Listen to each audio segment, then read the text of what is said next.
Ida Early Comes Over the Mountain by Robert Birch. Close Call. Randall's friend J.C. lived a mile down the road, but neither he nor Randall used the road when they visited each other. They had a well-worn path through the woods. It wasn't a shortcut. The road was more direct, but the woods were more interesting. There were hazards, snakes, wildcats, and bears among them, but the boys knew that these creatures were unlikely to bother anyone unless they were disturbed first. One afternoon J.C. knocked at the back door. He held his brother, 2-year-old Archie, in his arms. "Mama's gone to town and left Archie for me to look after," he said, pausing to catch his breath, "and we decided to come up here and see what's going on." "Nothing's going on," said Ellen, standing in the doorway. "Nothing ever happens up here. But come in. We've been missing you." Aunt Ernestine had scolded J.C. so severely about tracking a bit of mud into the house one afternoon that he had not been back for a while. Randall, involved in a game of Tiddlywinks with the twins, lifted a hand in greeting. Ida Early, lying on her back on a rag rug just inside the door, was reading The Progressive Farmer, a magazine. Ellen stepped over her as if she were a log and went back to a jigsaw puzzle that was spread out on the table. J.C. stood in the doorway. He looked down at Ida and then at Randall. "That's Ida Early," said Randall. "Who?" "Ida Early. She's helping us." "Helping you what?" asked J.C. "Helping them with their aim," said Ida, rolling up the magazine. "Ladies and gentlemen, from the prone position." She said it as if she were making an announcement. Then, still lying on her back, she threw the Progressive Farmer across the room. It landed on the small stand beside Mr. Sutton's big chair. "Just where it belongs," said Ida, springing to her feet so quickly that little Archie grabbed J.C. around the neck and clung to him. "Happy to meet you," said Ida, holding out her hand. "Likewise, I reckon," said J.C., shifting Archie to his other arm and shaking hands with Ida. When a new Tiddlywinks game got under way, everyone played except Archie. He climbed over the players till he upset the board, which upset the players. "That's all right," said Ida. "You didn't mean to do it." Soon he was snuggled in her lap. At the end of the game, Ida said, "Better not start another one. Time to do the chores or Doc will catch us." "We don't have any chores," said Clay. "No, but you'd better get out in the fresh air for a while anyway." Randall took the milking bucket from the shelf over the icebox. "I hate milking," he said. "You're lucky, J.C., to have older brothers. Otherwise you'd get stuck with the job." Ida, folding up the Tiddlywinks board, said, "I never did mind milking." Clay asked, "Are you going to do the milking for Randall?" "That's not what I had in mind," said Ida. "I just thought it might comfort him to know that not everybody hates the task the way he does." "It'll be more comfort if you took over the job for me," said Randall. J.C. looked at Ida and grinned. "I'll bet you don't even know how to milk." Ida, affecting a hurt tone, said, "Why, J.C., you're our neighbor and my new friend. How could you doubt me? Why, I don't suppose any of you would ever guess that—" "I would," said Dewey. "I'd guess it, Ida Early." "Guess what?" "That you were once upon a time champion milker of the whole big world." "However did you know?" asked Ida, astonished. "I just guessed it," explained Dewey. "To tell you the truth," said Ida, "I was about to say that I don't even know what a cow looks like." She pulled a bag of tobacco from the bib pocket of her overalls and began to roll a cigarette. As usual, she used only one hand. Randall glanced at J.C., who watched in disbelief. Randall decided there was something to be said for outright liars. At least, he knew never to believe anything they said. But Ida puzzled him. He still couldn't tell for certain when she might be telling the truth and when she was making up some whopper of a lie. There was no doubt that she could throw anything with deadly accuracy. But tame lions or ride mustangs? Maybe she made those stories up for the enjoyment of the twins. He did not have to long wait to know which was the truth. Ida reached over and took the milking bucket from him. "I'll do the milking for you if you'll start a fire in the stove. Fair enough?" "Fair enough," said Randall. "Don't build a big fire," said Ida, as she started out. "Everything's cooked but the biscuits." Often she prepared food in the middle of the day for lunch and supper. But all the Suttons were partial to hot biscuits, and Ida baked fresh ones every meal. Ellen returned to her jigsaw puzzle, and the twins and Archie went outside. Randall started a fire in the cook stove, and then he took the bucket of table scraps from the back of the stove, poured leftover buttermilk from the churn into it, and he and J.C. went outside to feed Mayflower. Clay, Dewey, and Archie were at the edge of the woodpile, building a house from pieces of kindling and stove wood. One of the twins' pet chickens, a red rooster, stood nearby, watching as if the house were for him. Farther along, almost to the barn, one of Mayflower's pigs was playing at the edge of the path. Randall said to it, "You ain't supposed to be out." "Want me to help put it back in the pen?" asked J.C. "Let's feed its mammy first," said Randall. "Then we'll see about it." Mayflower was snoozing in the late afternoon sun, stretched out on her side. "Suey!" yelled Randall, and she sprang to her feet and was at the trough before he had finished emptying the bucket into it. He was always surprised at how fast she could move when the notion struck her. She slurped noisily, stopping occasionally to snarl. "Shut up and eat," said Randall. "Nobody's going to bother your young uns." The little pigs, all except the one in the path, played in a mud hole near the end of the trough. "Here's where that 'un got out," said J.C., shaking a board that had come loose from the post.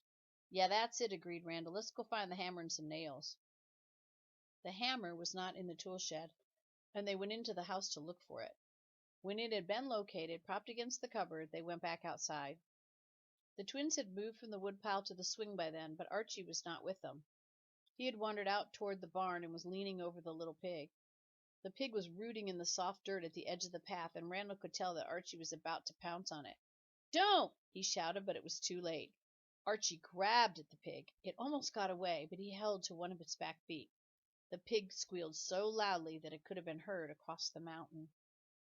In the pigsty, Mayflower, snarling ferociously, rammed the fence in an attempt to get out, and the loose board fell to the ground. She shot through the gap and ran toward Archie, who still held on to the pig.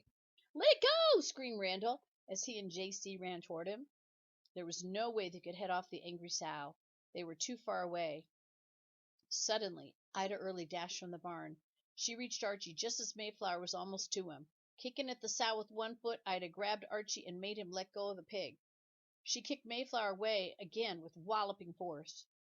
When the little pig was set free, it stopped its squealing, and Mayflower's snarl became an angry grunt.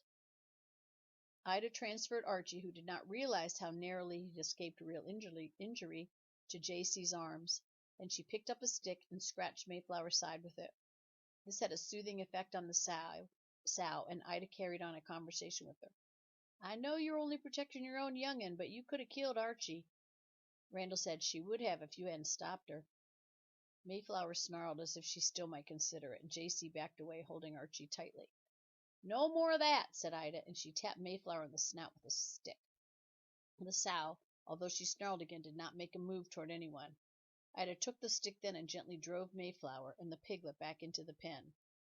Maybe she had tamed lions. Country Club. "Let's play something," said Dewey. He was sitting on the laundry bench, leaning against one of the big galvanized tubs, while Randall, across the path at the woodpile, stacked kindling.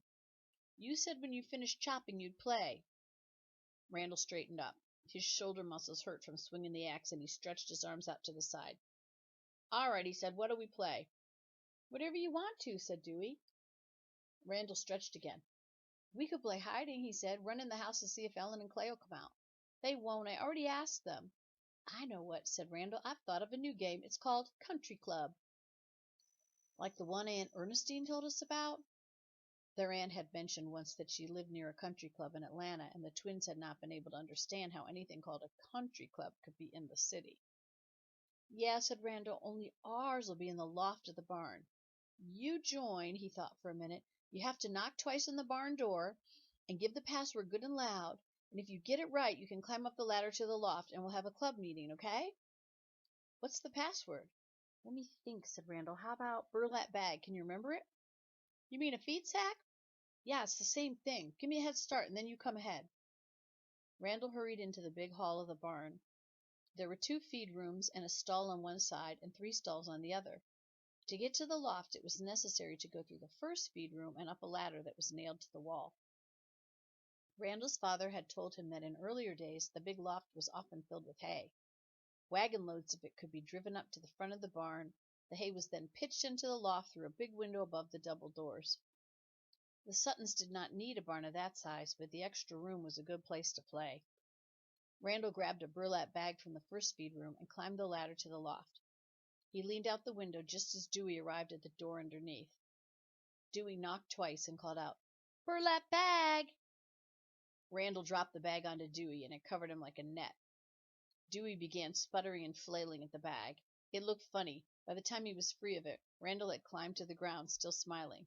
"What was that for?" asked Dewey with a hurt look on his face. "It's the new game."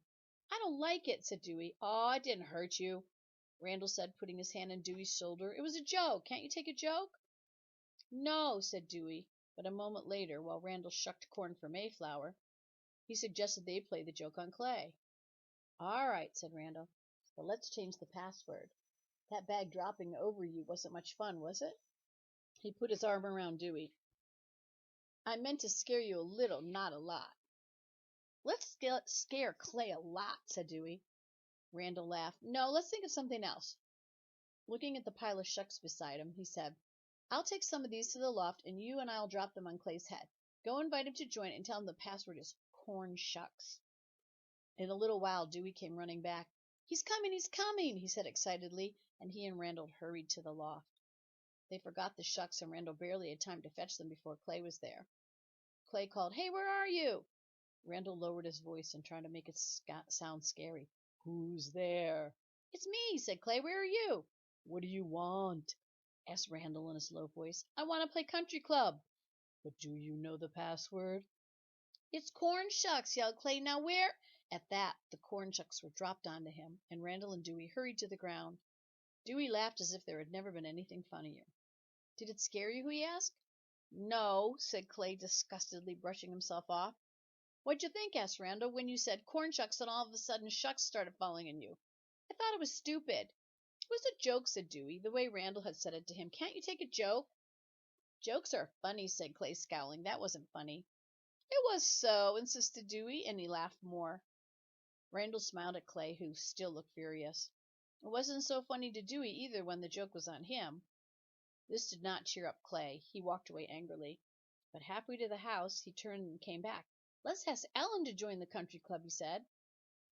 For Ellen, the password was changed to an armload of hay, and when it was dropped on her head, she complained, "That's the silliest game I ever heard of." But when J.C. came along soon afterward, it was she who suggested that he might like to play their new game. "It's called Country Club," she said, "and we meet in the barn loft." The twins giggled. "Let's see," said Ellen. "What should the password be?" "Ooh," said Randall. "How about corn shucks, hay, and a burlap bag?" "That should do," said Ellen. She explained the rules to J.C. while everyone else hurried to the club room. When J.C. was showered with the password, he jumped as if he'd been shot. But he soon got over the scare. "Too bad there's nobody else to play it on," he said as he climbed up the ladder. He and the Suttons sat for a while in the club room. No one would admit to having been frightened or even terribly surprised when the password had turned out to be something dropped from the loft window. Then the talk turned to school and how it would be starting in a few weeks. Randall didn't mind it. He and J.C. were going into the 6th grade, and Mrs. Long, the teacher, was all right. "She's not mean like Mrs. Putney," said J.C. "Now stop teasing Dewey and Clay," said Ellen. The twins would be 6 in the fall and were to start school. Mrs. Putney was the 1st grade teacher. "Mrs. Putney's nice." "Nice if you like to get a switching every time you turn around," said J.C. "She doesn't use the switch unless you deserve it," insisted Ellen, "and Clay and Dewey are going to behave so well they'll get along fine." "We're not going to school," said Clay. "Of course you are," said Ellen. "There's no way to get out of going to school." "We'll stay home with Ida early," said Dewey. "Say," said J.C., "why don't we ask Ida early to join the country club?" Everyone laughed and began trying to think of a good password.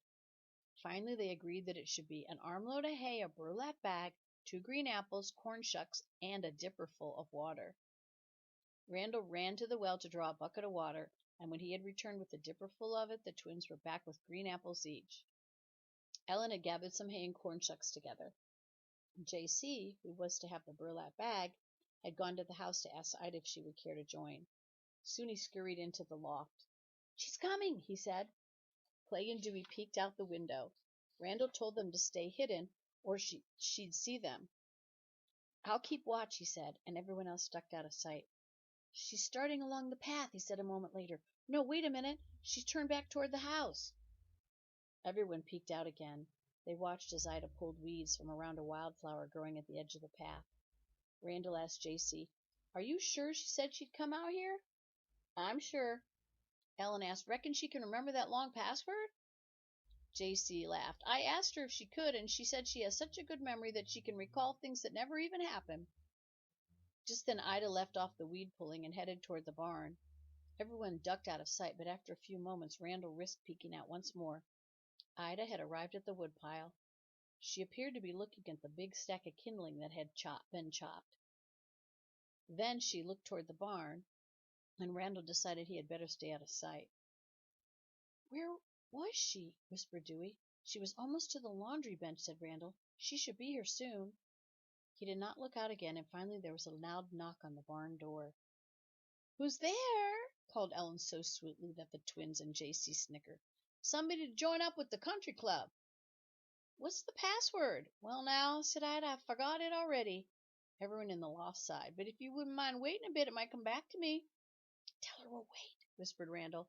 "The club is willing to wait," called Ellen. "Think hard." Ida said cheerily, "I'll try. I remember that it was an armload of something. Dirty clothes? An armload of dirty clothes? No, that's not it. But just wait, I'll remember. Yeah, I think it's come back to me now. How does it sound to you? An armload of hay, some corn shucks, a feed sack or a burlap bag, whichever you care to call it, 2 green apples, and a dipper full of cold well water." The twins dropped the apples. Ellen tossed the hay and corn shucks. JC hurled the burlap bag, and Randall dribbled the well water. Then they scrambled out to sea. Beneath them, all they could see was the bottom of a washtub that Ida held upside down over her head. At her feet were the hay and the corn shucks. The apples had rolled away. Ida laughed as she put the tub on the ground. The children were disappointed. "We want to scare you," said Clay. JC asked, "How'd you guess it, Ida? How'd you know what might happen?" Ida said, "What do you think I've been doing if I haven't been standing at the kitchen window watching all the fun that was going on out here? I guess I outfoxed everybody, didn't I?" She went into the barn and climbed up the ladder. "And I suppose I guess that means I get to be president of the country club." She sat down cross-legged on the loft floor and said, "A club meeting will now come to order." Then, after everyone was settled, the president told funny stories till milking time. Randall and Ellen talked later about how Ida might have taken it if she'd been surprised, like everyone else, when passwords showered down from the barn loft. "She'd have laughed," said Ellen. "Yeah, she probably would have," agreed Randall. "I doubt anything gets the best of her." The twins were across the room coloring yesterday's comic strips with crayons. Randall hadn't realized they were listening till Dewey said, "Nothing could ever get the best of Ida."